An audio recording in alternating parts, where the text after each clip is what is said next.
First up this evening, Pope Leo XIV is now the first American pontiff in the Catholic Church's 2,000-year history.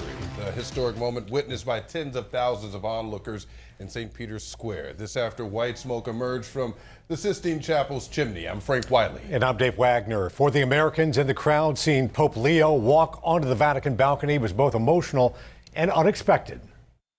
I was confused. I was like, did I just hear that right? And is this true? And had to wait for the trickle of information through the crowd. It's just everything.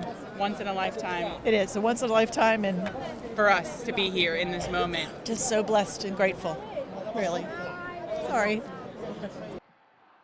The name Leo was chosen by the new pope and means lion in Latin. He was born in Chicago, worked for nearly 20 years as a missionary in Peru, where he later became a naturalized citizen.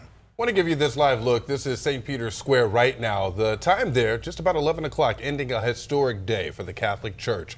Also a historic day for America. And that's where we find CBS reporter Bradley Blackburn live tonight. Bradley, this is a momentous announcement for the 1.4 billion Catholics around the world. About half are in North and South America. The joy here at the Vatican was universal. 100,000 people gathered in and around St. Peter's Square as we watched a 69-year-old American become the leader of a church with 2,000 years of history. This conclave was decided in just 2 days when the world got the news with that puff of white smoke. White smoke billowed from the Sistine Chapel, a signal the cardinals had elected a new pope. The crowd in St. Peter's Square erupted in cheers, then waited in suspense for the announcement. Habemus Papam.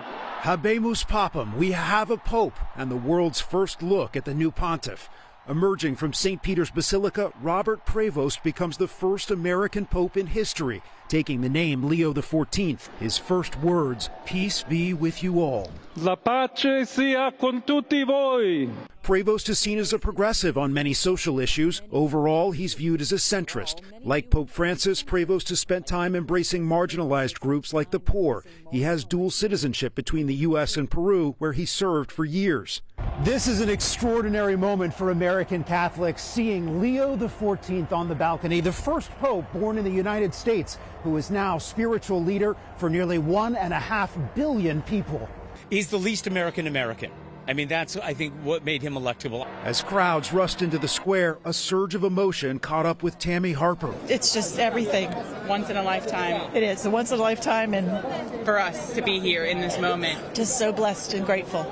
For the crowds watching and waiting, it was a once-in-a-lifetime thrill. What are you hoping for in the man that comes out on that balcony? Peace, kindness, humanity. In the seconds before the white smoke, a baby bird tested its legs next to the chimney, a classic symbol of rebirth as the Catholic Church begins a new chapter. And here in Rome, the new pope is also known as the Latin Yankee. He is an American, but undoubtedly a man of the world. And now the whole globe is watching where he will lead this church.